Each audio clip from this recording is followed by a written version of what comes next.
ጤና ይስጥልን የከበረ ሰላምታችን በመላው ዓለም ሆናችሁ ቃል ስፖርት ዩቲዩብ ቻናላችንን ለምትከታተሉ አድማጮቻችን ሁሉ ድረስ ብለናል። ከናንተ ሆኖ ቃል ስፖርት ዩቲዩብ ቻናል ለዚህም ሰዓት መርጠን ያሰናዳላችሁን ስፖርታዊ ጥንቅሮች በቅደም ተከተል እያጋርናችሁ ቆይታ የምናደርግ ይሆናል።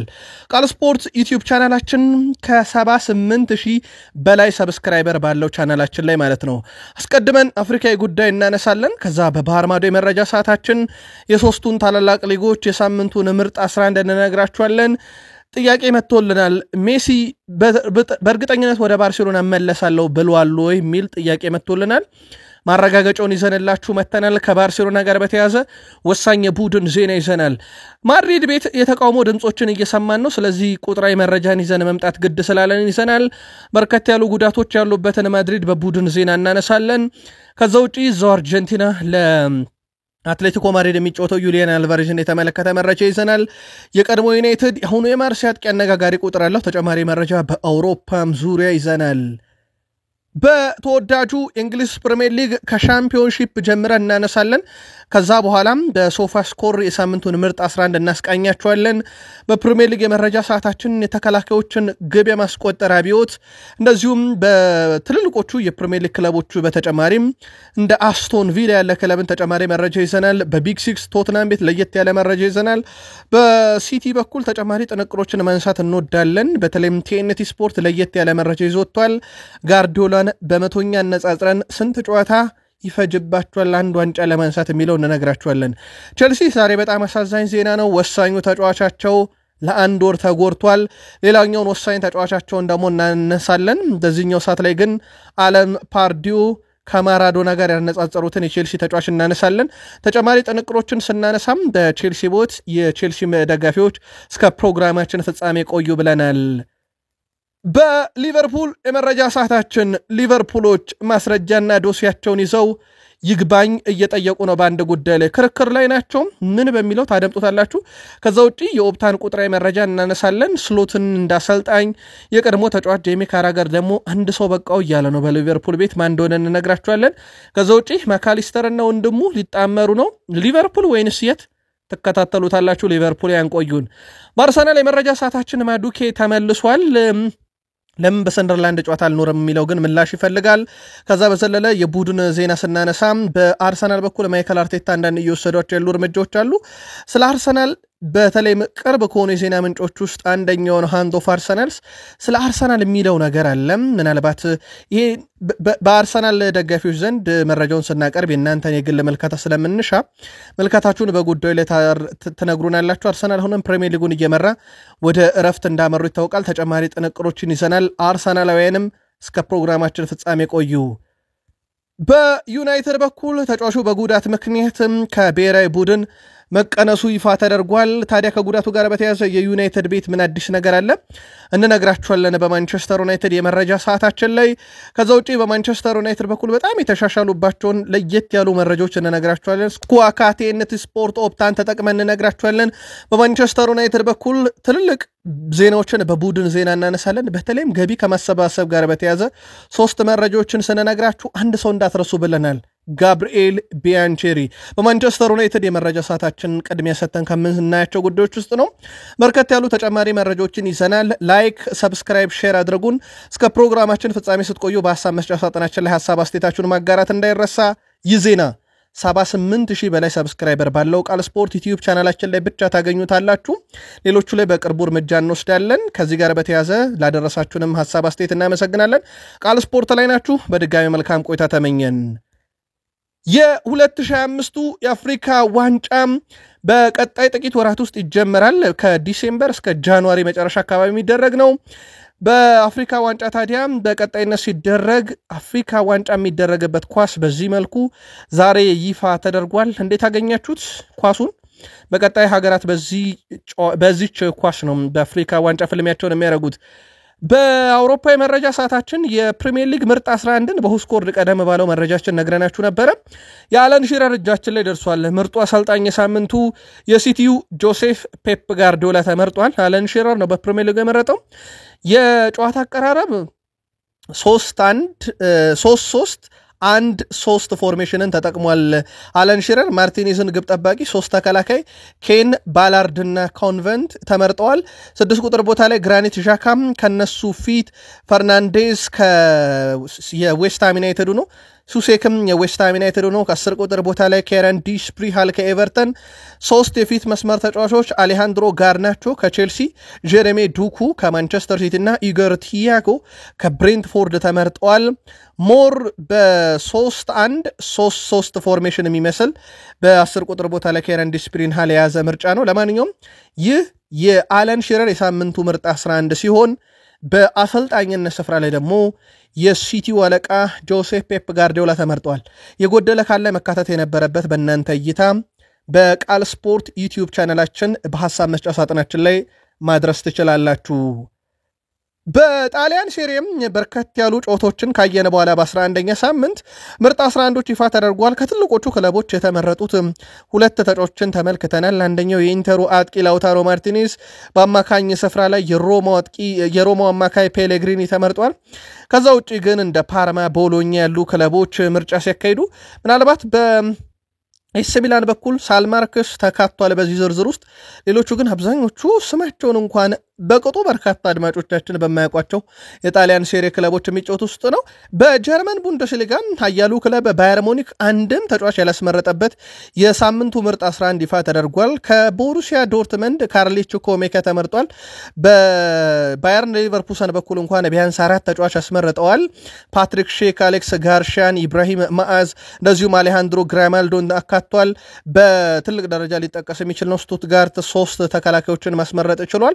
አጠቃላይ ግን ባየር ሙኒክ አንድም ተጫዋች ያላስመረጠበት ሳምንት ነበር። ቃል ስፖርት ላይ ናችሁ ቤተሰቦቻችን። ከ78,000 በላይ ሰብስክራይበር ያለው ዩቲዩብ ገጻችን ላይ ታዲያ በሐሳብ መስጫ ሳጥናችን ላይ ከመጡልን ጥያቄዎች ውስጥ አንደኛው ሊዮኔል አንድሬስ ሜሲ እውን ባርሴሎና መለሳለሁ ብለዋል የሚል ነው። በነገራችን ላይ በድንገተኛ ሁኔታ ካምፕኑ ተገኝቶ ነበረ። ሊዮኔል ሜሲ በማህበራዊ ትስስር ገጹ ላይ እድሳት ላይ እየተደረገ የሚገኘውን ካምፕኑ ስቴዲየምን ትላንት እንደጎበኘ ካሳወቀ በኋላ ቀደም ባለው መረጃችን በሰበር ነግረናችሁ ነበረ። ለባርሴሎና ቅርብ የሆኑ የዜና ምንጮች እንዳረጋገጡት ባርሴሎና ይህንን ጉዳይ እንደማያውቁና ድንገት እንደመጣም ጭምር ነው ይፋ ያደረጉት። ከዚህ ጋር በተያያዘ ግን ሜሲ በማህበራዊ ትስስር ገጹ ላይ በዛው ካሰፈረው መልእክት ውስጥ አንደኛው እዚህ የመጣሁት ለስንብት ብቻ ሳይሆን አንድ ቀን ለመጫወትም ጭምር ነው፣ እንደ ተጫዋችም ጭምር ነው ብሏል። ምናልባት ሐሳቡ ትንሽ ወሰብሰብ ያለ ይመስላል። ስለዚህ በተጫዋቹ በኩል አንድ በትልቁ የሚጠበቀው የአሜሪካ ሜጀር ሊግ ሶከር ያው ጥሎ ማለፍ 8 ውስጥ ደርሷል። ያው ወደ 3 ጨዋታዎች አካባቢ ማለት ነው ለኢንተር ሚያሚ ፍጻሜ የሚደርስ ከሆነ እያሸነፈ። ስለዚህ ከዛ በኋላ ሊዮኔል አንድሬስ ሜሲ የት ይሄዳል የሚለው ሲጠበቅ ነበር። ምናልባት ከዚህች ሐሳቡ ተነስቶ በርካታ ጥያቄ ሲያነሱ ነበር። እዚህ የሚመጣው ግን ለስንብት ብቻ ሳይሆን እንደ ተጫዋችም ነው ብሏል። ይጫወት ይሆን ወይ? እኛም በትልቁ እንጠብቀዋለን፣ ተከታትለን እንነግራችኋለን። በባርሴሎና በኩል ፔድሪ ከጉዳት አገግሞ ወደ ጨዋታ የሚመለሰውም ከዓለም አቀፉ እረፍት በኋላ እንደሆነ ተረጋግጧል። ይሄ ለባርሴሎና ትልቅ የሚባል ዜና ነው። በነገራችን ላይ እንግዲህ ከባርሴሎና ተጫዋቾች ሁሉ በርካታ የተቃራኒ ቡድን አሰልጣኞች ብዙ ጊዜ መወድስ ከሚያቀርቡላቸውና ከሚያደንቋቸው ተጫዋቾች ውስጥ በተቃራኒው ባርሴሎናን እንኳን እየገጠሙ ፔድሪን ነው። በፔድሪ በኩል መሀል ሜዳውን የሚቆጣጠርበት መንገድ ዣቪ ኢኒሽታ ዳግም በባርሴሎና እንዲታወሱ ያደረገ ነበረ። በርካቶችም ብዙ መወድስ ያቀረቡለት ተጫዋች ጉዳት ገጥሞት ነበር። አሁን ተመልሷል። ስለዚህ ከዓለም አቀፍ ረፍት በኋላ በጣም ወሳኙን ተጫዋቹን ባርሴሎና የሚያገኝ ይሆናል። ሮቤርት ሌዋንዶስኪ ከሃንስ ፍሊክ ጋር ለመጀመሪያ ጊዜ አይደለም ሲገናኙ፣ በባየር ሙኒክ ጀምሮ ይተዋወቃሉ። አጠቃላይ 135 ጨዋታን ሮቤርት ሌዋንዶስኪ በሃንስ ፍሊክ ስር አድርጓል። 132 ግብ 26 አሲስት አለው። ከተጫወተው ጨዋታ በላይ በሃንስ ፍሊክ ስር ግብ አለው። ትላንትናም ሃትሪክ እንደሰራ ነግረናችሁ ነበረ። በዚህ ሳምንት በነበረ ጨዋታ ላይ የተጫዋቹና የሳቸው ጥምረት ልቀይርህ አትቀይረኝ ሁላ በመግባባት ጭምር ነው የሚጠናቀቀው። ቀይረው ሊያስወጡት ነበረም፣ ግን ማረፍ አልፈልግም ብሎ ሲቆይ ነበረ። ሃትሪክም የሰራው ሮቤርት ሌዋንዶስኪ ከሳቸው ጋር ግን ሲሆን በጣም ምቾት የሚሰማው ተጫዋች መሆኑን ዳግም እየተመለከትን ነው። ጉዳት አጋጥሞት ተመልሷል፣ ጥሩ ነው። ግን በአመቱ መጨረሻ ከባርሴሎና ጋር ያለው ኮንትራት ይጠናቀቃል፣ ክለቡን ይለቃል ተብሎ ይታሰባል። እነ ኤስ ሚላን ይሄን ተጫዋች የግላቸው ለማድረግ ካሁኑ ለማሳመን ጥረት እያደረጉ ነው የሚሉ መረጃዎች በስፋት እየወጡ እንደነበረ ይታወቃል። ቃል ስፖርት ዩቲዩብ ቻናላችን ከ78000 በላይ ሰብስክራይበር ያለው በቅርቡ ለ100,000 እንሰራለን። አብራችሁን ቆዩ ብለናል። በድጋሜ ሪያል ማድሪድ ደረስን። በርካታ የሪያል ማድሪድ ደጋፊዎች በኬሊያን ምባፔ ደስተኛ አይደሉም የሚሉ መረጃዎች በስፋት እየወጡ ነው። በእርግጥ በማህበራዊ ትስስር ገጽም ኬሊያን ምባፔን የሚቃወሙ ድምጾች እየተሰሙ ናቸው። ኬሊያን ምባፔ ትርጉም በሌላቸው ጨዋታዎች ብቻ ነው ግብ እያስቆጠረ የሚገኘው የሚሉ ቅሬታዎች ናቸው። በተጨማሪም ኬሊያን ምባፔ ሜዳ ላይ ያለው ደካማ ቦታ አያያዝ ነው ሲሉ ተቃውሟቸውን እያቀረቡ ነው። ምባፔ ላይ ደስተኛ ለመሆናቸውን ከገለጹ ደጋፊዎች መካከል አንዳንዶቹ አንፈልገውም ክለቡን ይልቀቅ በማለት ተናግረዋል። ግን እዛ የሚያደርስ ነገር የቃል ስፖርት ዩቲዩብ ቻናል የሪያል ማድሪድ ደጋፊዎች በኬሊያን ምባፔ ላይ ተመልከታችኋል ወይ? ኤል ክላሲኮ ጨዋታ ወሳኙ ሰው ነበረ። በዘንድሮ ውድድር ዓመት የላሊጋው በርካታ ግብ አስቆጣሪ ነው፣ ከ13 በላይ ያለው። በአውሮፓም ዙሪያም ለወርቅ ጫማው እየታገለ ነው። የደጋፊዎቹ ቅሬታ በሪያል ማድሪድ ያሉት ተቀባይነት አለው ብላችሁ ታስባላችሁ ወይ? የቃል ስፖርት ዩቲዩብ ቻናል ቤተሰቦቻችን የሪያል ማድሪድ ደጋፊዎች በተለይም በሀሳብ መስጫ ሳጥናችን ላይ እናንተን መልከታ አድርሱን። በዚሁ ግን በቁጥር እናስደግፈው። ኬሊያን ምባፔ በሁሉ መድረክ 19 ጨዋታ አድርጓል። 21 ግብ፣ 4 አሲስቶች አሉት። 7 የፍጹም ቅጣት ምት ግቦች ናቸው። ኤርሊንግ ብሮት ሃላንድ በሲቲ 18 ጨዋታ አድርጎ በርካታ ግብ ያለው እሱ ነው። ወደ 28 ግብ፣ 3 አሲስት፣ 1 ፍጹም ቅጣት ምት ግብ አለው። ያገኛትን ተጨማሪ እንኳን አምከኗታል በሊቨርፑል ላይ። ሃሪ ኬን በ20 ጨዋታ 26 ግብ፣ 3 አሲስት እንደዚሁም 7 የፍጹም ቅጣት ምት ግቦች አሉት። በነጻሪ ደረጃ ካየ ነው የሃላንድ ፍጹም የተለየ ነው። ከዛ ውጪ ግን የኬሊያን ምባፔ በአውሮፓ 3ኛው ከፍተኛ ግብ አስቆጣሪም ጭምር ነው። በዚህ ያክል ደረጃ ለወቀሳ የሚያቀርበው ነው ወይ የሚለውን ለመገምገም ያመቻችሁ ዘንድ ነው ይሄን ቁጥራዊ መረጃ ያነሳንላችሁ።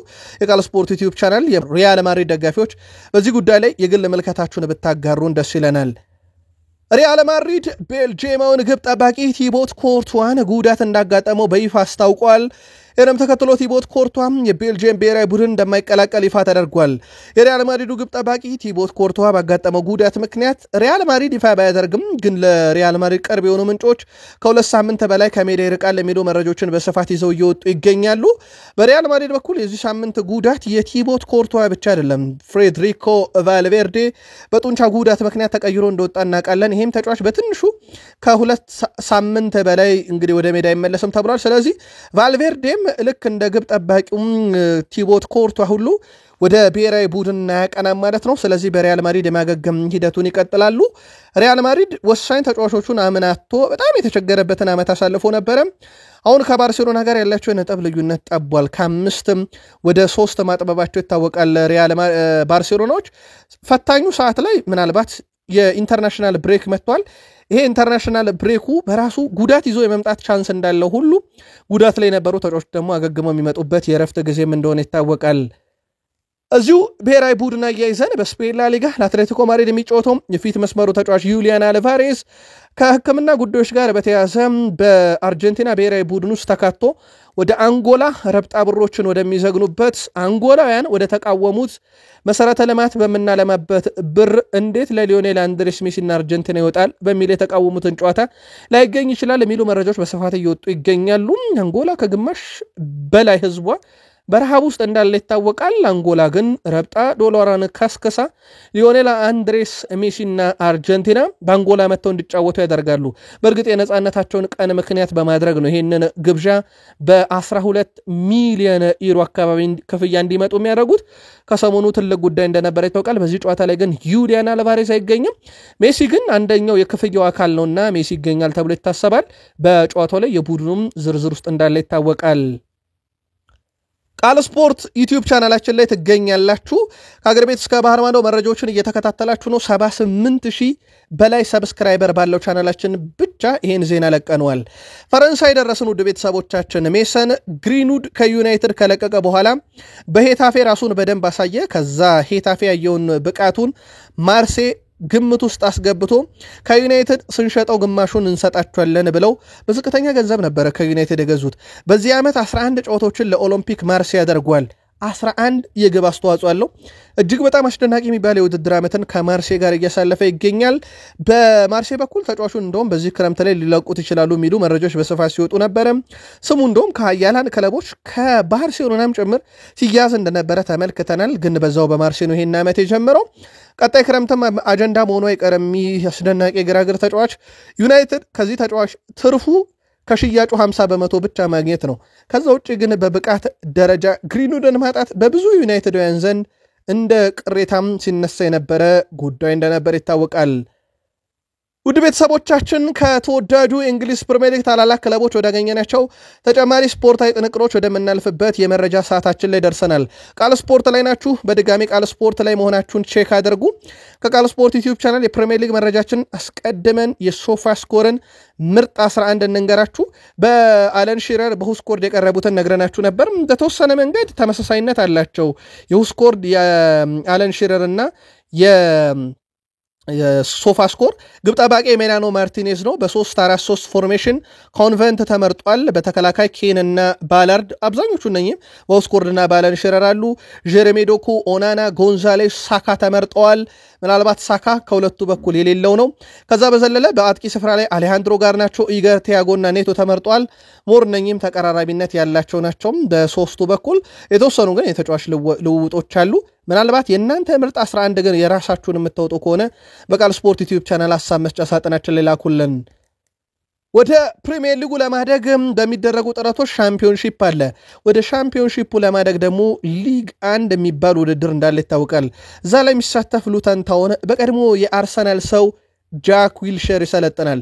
የቀድሞ የአርሰናል በጣም አስደናቂ ተጫዋች ጃክ ዊልሸር በተለይም አንድ ግቡ አትረሳም። ከራሳቸው የሜዳ ክፍል 1-2 እየተቀባበሉ ያስቆጠራት ግብ በአርሰናል ውስጥ ማትረሳ ግብ አለችው።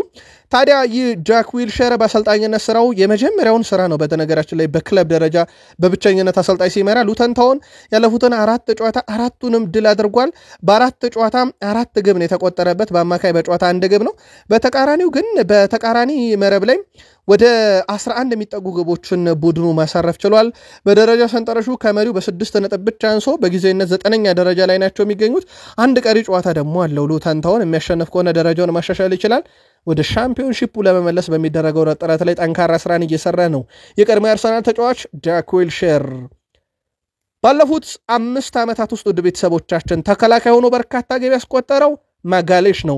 ተከላካዮች አሁን ካጸዷቸውም ግብ እንዳይሆኑ ከተከላከሏቸው ካላቸው ክሊንሺት እኩል የሚነጻጸር ግብም እያስቆጠሩ ነው።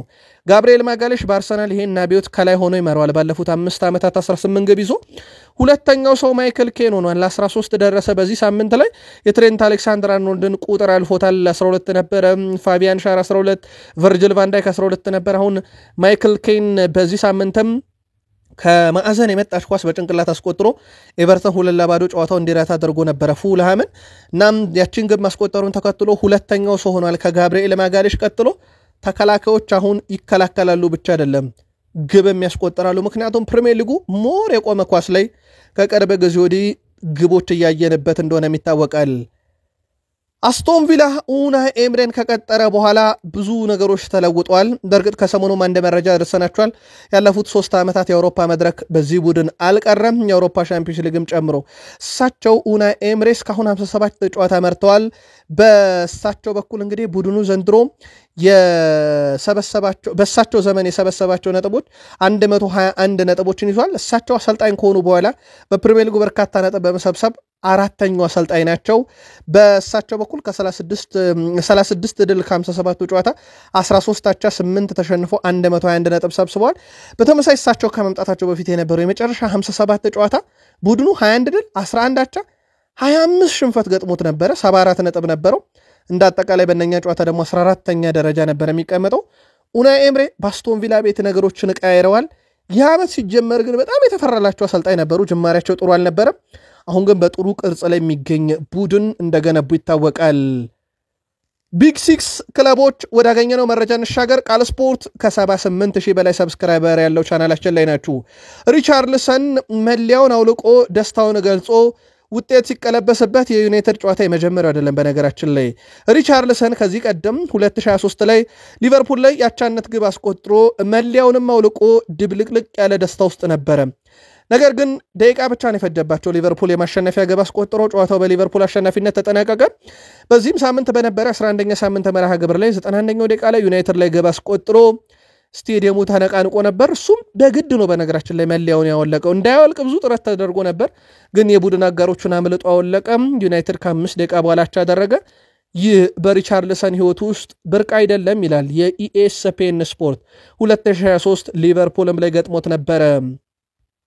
የጄሬሚ ዶኩ ብቃት በርካቶችን ካነጋገረ በኋላ ቲኤንቲ ስፖርት አንድ መረጃ ይዞቷል። ቲኤንቲ ስፖርት ተጫዋቾችን ድሪብል አድርጎ በማለፍ በ25 መቶ የደረሰ ተጫዋች ዝርዝር ይልና ጄሬሚ ዶኩ ካለ በኋላ ዝርዝሩ ተጠናቋል ውድ ቤተሰቦቻችን የሚል መረጃን ይዞቷል ቲኤንቲ ስፖርት። ድሪብል ብቃቱ ምናልባት የሲቲ ደጋፊዎች ያውቁታል። ምናልባት በተቃራኒው የሚደግፉ ክለቦች ወይም ሌሎች ክለቦችን የሚደግፉ ግን ክለባቸው ጄሬሚ ዶኩን በተቃራኒው ሲፋለም ብቻ ነው ይሄን ሊያዩ የሚችሉት። እኛ ቁጥሩን ስንነግራችሁ 100 ስኬታማ ድሪብሎችን በ25 ፈጽሟል። ጄሬሚ ዶኩ ብቻ ነው 100 የደረሰው። ይህ ተጫዋች በጋርዲዮላ ቡድን ውስጥ ሲገኝ ምናልባት ጋርዲዮላ ብዙ ድሪብለር ተጫዋች አያካትቱም ቡድናቸው ውስጥ ሜሲ፣ ከዛ በሲቲ ቤት አሁን የምናውቀው እንደ ጄሬሚ ዶኩ ያሉ ሞሬሳቸው ፖሴሽን ላይ ነው ትኩረት የሚያደርጉትና በጣም አኩሬሲውን የጠበቀ ኳስ የሚያቀብል ተጫዋች ይወዳሉ። ጄሬሚ ዶኩን ግን አይደራደሩበትም፣ ፍጹም አስደናቂ ድሪብለር ስለሆነ። እሳቸው 71.6% እስከዛሬ በአሰልጣኝነት ዘመን የመሩትን ጨዋታ ድል አድርገዋል። ያ ማለት የሽንፈት ሬታቸው ወይም ጨዋታን አቻ የመውጣት ሬታቸው በጣም ዝቅተኛ ነው። በነገራችን ላይ ጋርዲዮላ አንድ ዋንጫ ለማንሳት በንጻሬ ከ1000 ጨዋታ 25ቱን ድል ሲያደርጉ አንድ ዋንጫ እንድላቸው እንደማለት ነው ውድ ቤተሰቦቻችን። ይሄ ሌላ በጣም አስገራሚ የሚያደርገው ቁጥር ነው። በሳቸው በኩል በየ25 ጨዋታ አንድ ዋንጫ ያነሳሉ። በባርሴሎና ቢ ቡድን የጀመረ ህይወታቸውም በባርሴሎና ዋናው ቡድን ከነ ሜሲ ጋር፣ ከዛ ከነ ሮቤርት ሌዋንዶስኪ ጋር፣ በባየር ሙኒክ አሁን ከሲቲ ጋር ከነ አጉዌሮ ጀምሮ እስከነ ሃላንድ የቀጠለ ጉዟቸው በጣም ደማቅ የሚባል ነው። ዘንድሮ ለፕሪሚየር ሊግ ዋንጫ ታይተው ነበረ፣ ግን እንዳሁኑ ያህል ልክ አይደለም። ምክንያቱም ፕሪሚየር ሊጉ ሲጀመር አንደኛ ሊቨርፑል፣ ሁለተኛ አርሰናል፣ ሶስተኛ ሲቲ ተብሎ ነበር የታጨው። አሁን ግን አርሰናል አንገት ስር መተንፈስ የጀመረ ቡድን ሆኗል። ኢንተርናሽናል ብሬክ ላይ ነን። ስንመለስ ሲቲ በዚሁ ሪትሙ ይቀጥላል የሚለው ደግሞ ሌላ ጥያቄ ይሆናል። በቼልሲ በኩል በጣም ወሳኙ ተጫዋቻቸውም ለረጅም ጊዜ ተጎድቷል። ስለ ብቃቱ ማንም ጥያቄ አንስቶበት አያውቅም። ሮሚዮ ላቪያ ላይ ግን መች ይገኛል ነው ጥያቄው። አንድ ጨዋታ ይገኛል ወይ ሁለት፣ ከዛ ይጎዳል። የቼልሲው የመሃል ሜዳ ተጫዋች ሮሚዮ ላቪያ ባለፈው ሳምንት በተደረገ የሻምፒዮንስ ሊግ ጨዋታ ጉዳት ማስተናገዱ ይታወቃል። ይህንም ተከትሎ ሮሚዮ ላቪያ ቢያንስ ለ1 ወር ከሜዳን ሊርቅ እንደሚችል ተገልጿል። ቤልጂየም አማካኝ ሮሚዮ ላቪያ ቼልሲን ከተቀላቀለ ወዲህ ለ9ኛ ጊዜ መጎዳቱ ይታወቃል። ተጫዋቹ በጉዳት ምክንያት 77 ጨዋታ መልጦታል። ይሄ ቅጣትን አያካትትም ወይም በታክቲክ ምክንያት ቁጭ አድርገውት አይደለም፣ በጉዳት ምክንያት ብቻ። እንዲሁም ሮሚዮ ላቪያ እስካሁን ወደ 516 ቀናት በጉዳት እያሳለፈ ይገኛል። ይቀጥላል ይሄ ቀን። በቼልሲ በኩል በብቃቱ የማይጠራጠሩበት ሲኖር የሚያስደንቃቸው ተጫዋቻቸው ሮሚዮ ላቪያ ግን የሚኖረው 2 ወይም 3 ሳምንት ነው። ከዛ ለረጅም ጊዜ ይርቃል። አሁን ለ1 ወር ከሜዳ ይርቃል። ኤስታቪዮን እናንሳ። 18 ዓመቱ ነው። እጅግ በጣም አስደናቂ ጊዜን በፕሪሚየር ሊግ እያሳለፈ ነው። በተለይ መላመዱ ለበርካቶች ፈጣን መሆኑ ደግሞ አስደንቋቸዋል። በተጫዋቹ በኩል 6 ጎሎችን በመጨረሻ 9 ጨዋታ፣ 5 ጎሎችን በመጨረሻ ቋሚ ሆኖ በጀመረባቸው 4 ጨዋታ አስቆጥሯል። ታዲያ የቀድሞ ሰው አለን ፓርዲው ይሄን ተጫዋች ከማራዶናም ጋር አያይዘውታል። በተለይም የአንድ ለአንድ ግንኙነቶች ላይ ድሪብል አድርጎ ያልፋል። በጣም ፈጣን ነው። መሬት ላይ ኳሶችን አጠቃቀሙ ቴክኒኩ በጣም ያስደንቀኛል። ልክ እንደ ማራዶና አይነት ተጫዋች ብለውታል። ከኳስ ጋር ያለውን ንጻሬም ይሄ ከኳስ ጋር ያለውን ምቾትም እሳቸው ቀለል አድርጎ የሚጫወትና ብዙ የማይጨነቅ ጫና የሌለበት ብለው ይህንን ወጣት ተጫዋች አለን ፓርዲዮ አድንቀውታል። ከሰሞኑ አሰልጣኝ ማሬስካ አትጠራጠሩ ብለዋል በዚህ ተጫዋች ብቃት ላይ። ምናልባት የቼልሲ ደጋፊዎች የተወሰኑት ለምን ሁሉንም ጨዋታ በቋሚነት አጀምር የሚል ጥያቄ ሲያነሱ ነበር። እሳቸው ግን ተጫዋቹን ከጫና መጠበቅ ስላለብኝ ማለታቸው ይታወቃል። ቼልሲ በዚህ ውድድር ዓመት በፕሪሚየር ሊጉ 37 የግብ ዕድሎችን እንደ ቡድን ፈጥሯል። ከነኚህ ከፈጠሯቸው 37 ዕድሎች 21 ግቦችን አስቆጥሯል። በፕሪሚየር ሊጉ ሁለተኛው ነው ከሲቲ ቀጥሎ። ክሊንሺትን ብናይ 5 አለው በፖሴሽን 59.7% ኳስን የሚቆጣጠር ቡድን ነው የወጥነት ጥያቄ የቼልሲ ደጋፊዎችም ጥያቄ ነው በቡድኑ ውስጥ ግን እንደዚህ አይነት በጣም አስደናቂ ቁጥር ያለው ነው አሁንም ቼልሲ ብዙ ጫና ውስጥ ያለ ቡድን አይደለም ለዋንጫ እንደ ግዴታ አልተቀመጠበትም የማሬስካ ቡድን ያውም የክለቦች ዓለም ዋንጫ አሸናፊ የኮንፈረንስ ሊግ አሸናፊ ነው ቡድኑ ግን ዘንድሮም በትልቁ ጫና ያደረበት ያለ ቡድን አይደለም ምናልባት በጫና ደረጃ አርሰናል ሊቨርፑል ሲቲ ላይ ያለው ያክል አይደለም ግን ቡድኑ በተወሰኑ ጨዋታዎች ላይ የሚያሳያቸው ድክመቶች ካልሆነ በስተቀር ቁጥራዊ መረጃዎቹ በጣም ትልቅ የሚባሉ ናቸው የፈጠሯቸው የግብ ዕድል ያላቸው ክሊንሺት የኳስ ቁጥጥራቸው በዚህ ዓመት ያስቆጠሩት ግብ መጠን በፕሪሚየር ሊግ በጣም ትልቅ የሚባሉ ቁጥሮች ናቸው ሊቨርፑሎች የፍትህ ያለ ያሉ ነው ዶሲያቸውን አዘጋጅተው ሊቨርፑል በተሻረው ጉዳይ ላይ ምላሽ እንፈልጋለን ሲሉ ቅሬታቸውን ለዳኞች ማህበር ኃላፊ ለሃዋርድ ዌቭ ማቅረባቸውን ተመልክተናል ታዲያ የዳኞች ሊቀመንበር ወይም የዳኞች ማህበር ኃላፊ ሃዋርድ ዌቭ የሊቨርፑል ግብ መሻሯ ልክ ነው ብለው መግለጫ አውጥተው ነበር ጨዋታው ገና እረፍት እንደወጡ ምክንያቱም የአንዲ ሮበርትሰን እንቅስቃሴ ጃሊጂ ዳናሮማን በግልጽ ከልሎታል የሚል ነው በእርግጥ ኳሷን ቨርጅል ቫን ዳይክ ሲመታት አንዲ ሮበርትሰን ቁጭ ለማለት ሞክሮ ነበር የተቻለውን ሞክሯል ጃሊጂ ዳናሮማ እንደምታዩት ግን አስቀድሞ ኳሷ ቨርጅል ቫን ዳይክ በጭንቅላቱ ሲገጫት የግብ ጠባቂውን እንቅስቃሴ የሚጋረድ ቦታ ላይ ቆሞ ነበር እናም ለዛ ተሽሯል ማለታቸው ይታወቃል ሊቨርፑል ግን ሌላ ማብራሪያ እንሻለን ብለው እንግዲህ ክሳቸውን አቅርበዋል ምን አይነት ምላሽ ይሰጣል ከይቅርታ ያለፈ ከሳሽ ነገር እንደማይኖረው ይታወቃል ሰተት እንኳን ነው ተብሎ ቢታመን ግን ክሱን ሊቨርፑሎች ምላሽ እንፈልገበታለን ብለዋል በሊቨርፑል በኩል በነገራችን ላይ ሻምፒዮን የሆነ ቡድን በቀጣዩ ዓመት በጣም ዝቅተኛ ነጥብ ሲሰበስብ አራተኛው ቡድን ሆኗል በታሪክ ከዚህ በፊት ቼልሲ 2015-16 የውድድር ዓመት ላይ በሻምፒዮንነት ማግስታቸው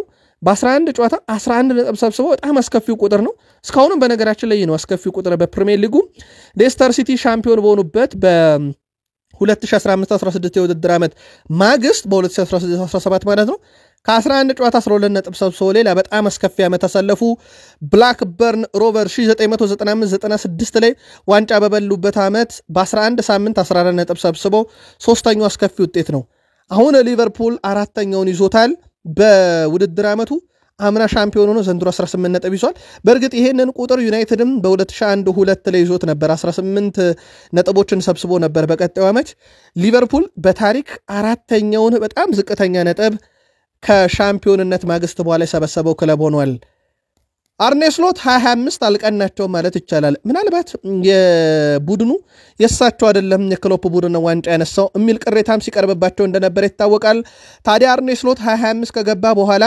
17 ጨዋታ ተሸንፏል ምናልባት በፕሪሚየር ሊጉ የመሰናበት ዕጣ ፈንታም ከእጃቸው ከበራቸው ደርሶ በሰር ጂም ራትክሊፍ የለም ገና 3 ዓመት ይቆያል ጊዜ እንሰጠዋለን ከተባለው ብዙ ጫና ከደረሰበትም ሩበን አሞሪም በሽንፈት ደረጃቸው አሁን አንድ ላቅ ብሏል የአርኔ ስሎት ምናልባት ለሳቸው ሌላ ጫና እየመጣ ያለበት ጊዜ ይመስላል ግን ሊቨርፑል ቤት በጣም መተማመን ያለሳቸው ላይና በፍጹም በዚህ ምክንያት የመሰናበት ስጋት አለ ተብሎ አይታሰብ የሚሉ መረጃዎችን ከወደ ሊቨርፑል አካባቢ እየወጡ ተመልክተናል ከሰሞኑ ለማንኛውም ግን እሳቸው ቡድን 25 ከገባ በኋላ ራሱ እንዳጠቃላይ ጥሩ ጊዜ እያሳለፈ አይደለም እንዳጠቃላይ 25-26 የውድድር ዓመት ደግሞ ለሊቨርፑል በብዙ መዘዘኛ ጥሩ ጊዜ አይደለም ቃል ስፖርት ዩቲዩብ ቻናላችን ከ78,000 በላይ ሰብስክራይበር ያለው ላይ ናችሁ ቤተሰቦቻችን ዋናውን የዩቲዩብ ቻናላችን ላይ ብቻ ዜናዎችን እንለቃለን ሌሎች ላይ ግን በቅርቡ እርምጃ እንወስዳለን ሳላ እግር ኳስ ጥሎት ሳይሄድ በጊዜ ጫማ ቢሰቅል የተሻለ ነው እያለ ነው ጄሚ ካራገር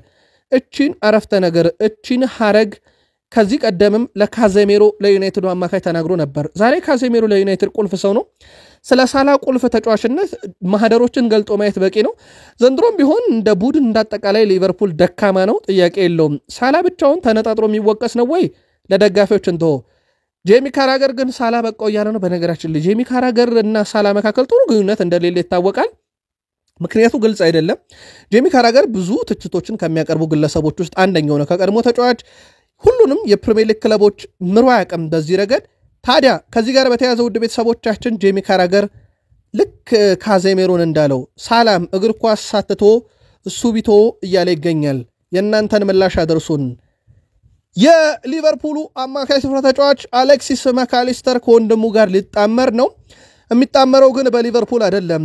በቤልጂየሙ ክለብ ሊዮን የሚጫወተው የአሌክሲስ ማካሊስተር ታላቅ ወንድም ኬቨን ማካሊስተር ለአርጀንቲና ብሔራዊ ቡድን ጥሪ ደርሶታል። ሁለቱ ወንድማማቾች 12 ሚሊዮን ዩሮ ፈሰስ በሚደረግበት አፍሪካዊቱ ሀገር በሚደረገው ጨዋታ ላይ ይጣመራሉ የአንጎላ ብሔራዊ ቡድንን ለመግጠም። ስለዚህ ሁለቱ ወንድማማቾች ጥምረት በቀጣዮቹ ቀናት ይጠበቃል። ሁለቱ ወንድማማቾች በአርጀንቲና ብሔራዊ ቡድን በመጪዎቹ ቀናት በልምምድ ብቻ ሳይሆን በጨዋታ ሜዳ ይጋራሉ። ትልቅ ሁነት ነው ለአሌክሲስ ማካሊስተርም። እሱም ይህን ሀሳብ በማህበራዊ ትስስር ገጹ ላይ አጋርቶታል። የሁለቱ ወንድሞች ጥምረት በቀጣይ ይጠበቃል። ኑኖ ማዱኬ በሰንደርላንድ ጨዋታ ላይም ቡድን ውስጥ የመካተት እድል ነበረው ይላል ሳይመን ኮሊንስ። ነገር ግን ማይክል አርቴታ ለጥንቃቄ ሲሉ ከስብስብ ውጭ ያደረጉት ተጫዋቻቸው እንጂ ተጫዋቹም በጨዋታው ላይ ለመገኘት ዝግጁ ነበረ ብለዋል። በአርሰናል በኩል በእርግጥ በርካታ ተጫዋቾች ጉዳት ላይ ነበሩ። በጨዋታው ላይ ደግሞ ሳካን መጠቀም ይችሉ ነበረም። ስለዚህ ያንን ሪስክ ላለመውሰድ ነው እንጂ ማዱኬን የተዉት።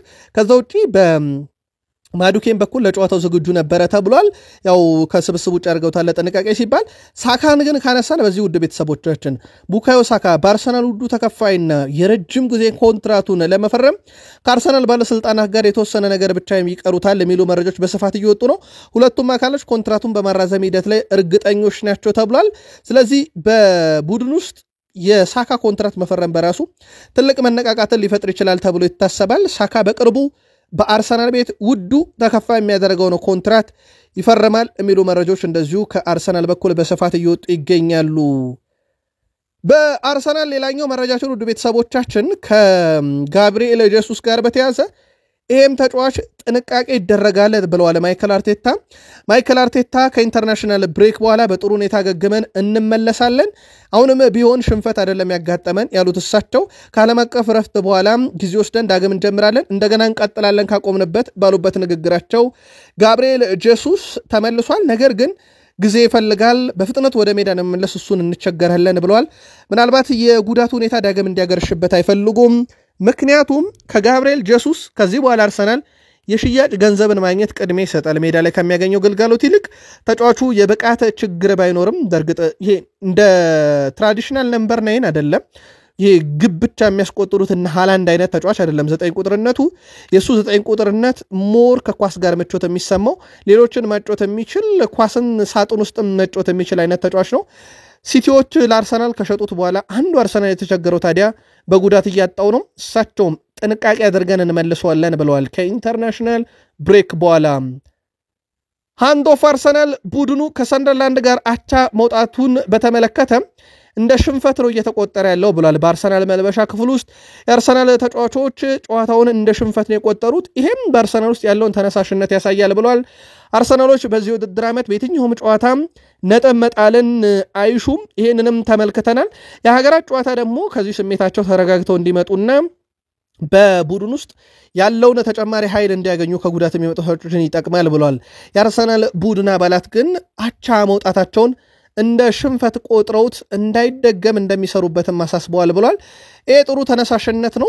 ቡድኑ በእርግጥ በዚህ ውድድር ዓመት ይሄ የወጥነት ጥያቄ የሚነሳበት አይነት ቡድን አይደለም። አርሰናል አብዛኞቹን ጨዋታዎች በድል የተወጣ ግብ የማይቆጠርበት በጣም አስደናቂ ቡድን ሆኖ ተመልክተነዋል። አንዳቻ ነገሩን ምናልባት ያከረረበት ሲቲ በተከታታይ ጨዋታ ነጥብ እየሰበሰበ አጠገቡ መድረሱም ጋር በተያዘ ሊሆን ይችላል። ዋይኒ ማርክ ሩኒ ለዋንጫው ዕድል ስላላቸው ቡድኖች ሲናገር አሁን ለሊቨርፑል ከባድ እንደሚሆን አስባለሁ። አርሰናል በሳምንቱ መጨረሻ ነጥብ እንደጣል አውቃለሁ። ነገር ግን አጠቃላይ ብቃታቸውን ስመለከት አሁንም የሊጉ መሪ አርሰናል ነው። በአንጻሩ ደግሞ ማን ሲቲ እየመጣበት ያለበት ሁኔታም ስትመለከቱ በውድድር ዓመቱ ላይ የሆነ አስቸጋሪ ነገር ሊፈጠር ይችላል። አሁንም የውድድር ዘመን መጀመሪያ ላይ ነን።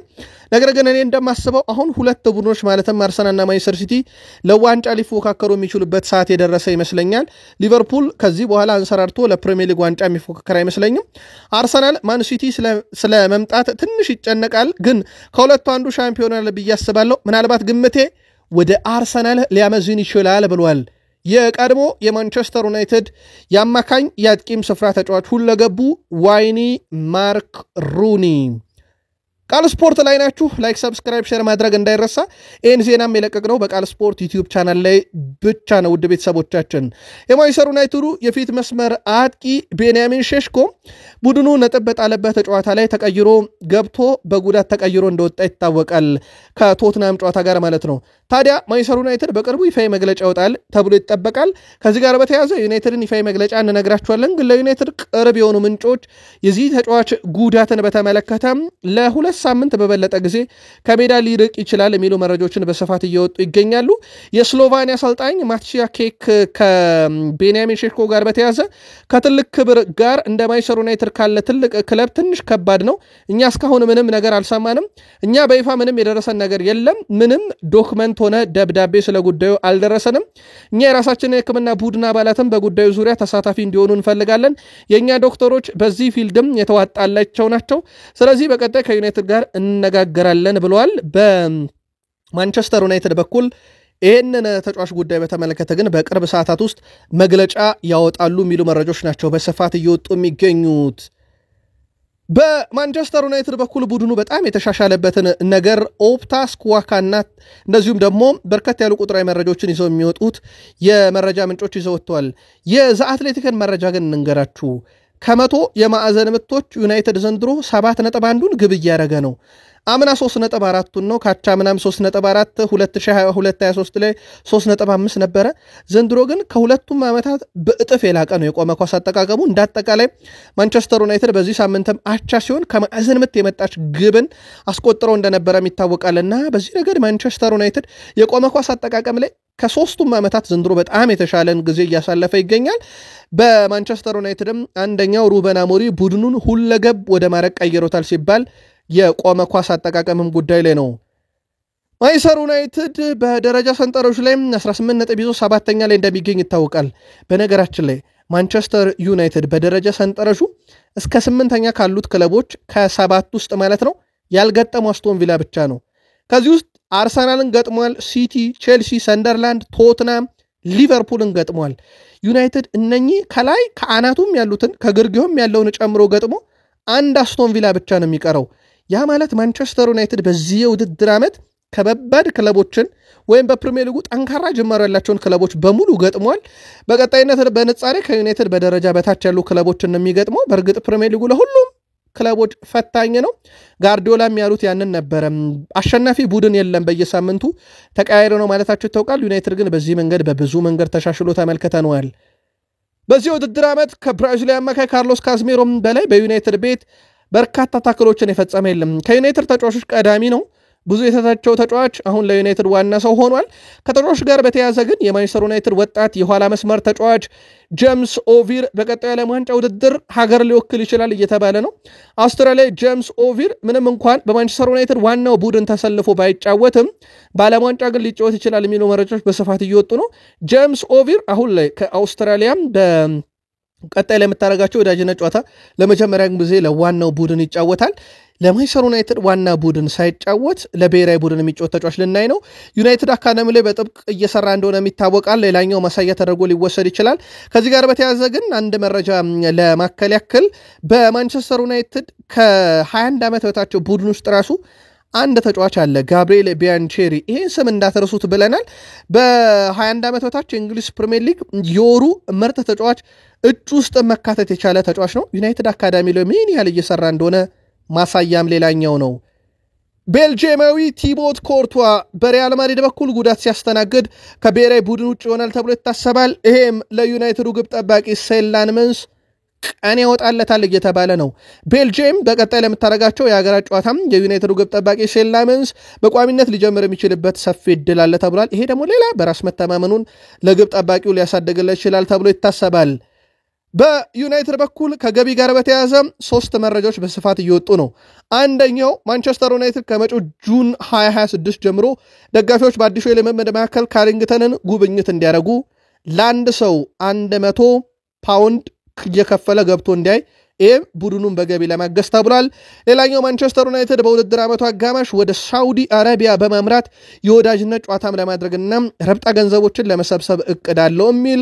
ከዛ በዘለለ ደግሞ ማንቸስተር ዩናይትድ የጄደን ሳንቾን የ1 ዓመት ኮንትራት የማራዘም መብት አለው። ነገር ግን በዚህ ተጫዋች ላይ ምንም አይነት ፍላጎት ስለሌለው በቀጥታ ገንዘብ አገኝበታለሁ ብሎ ኮንትራትን ከማራዘም ይልቅ በዚሁ ኮንትራቱ ሲጠናቀቅ መልቀቅን ይመርጣል ተብሏል። በማንቸስተር ዩናይትድ በኩል ከነኚህ ጉዳዮች ጋር በተያያዘ በማለዳው መረጃችን ሰፋ ያለ ጥንቅር ይዘንበት እንመጣለን። ያላችሁት ቃል ስፖርት ዩቲዩብ ቻናላችን ከ78000 በላይ ሰብስክራይበር ባለው ላይ ብቻ ነው። አበቃን።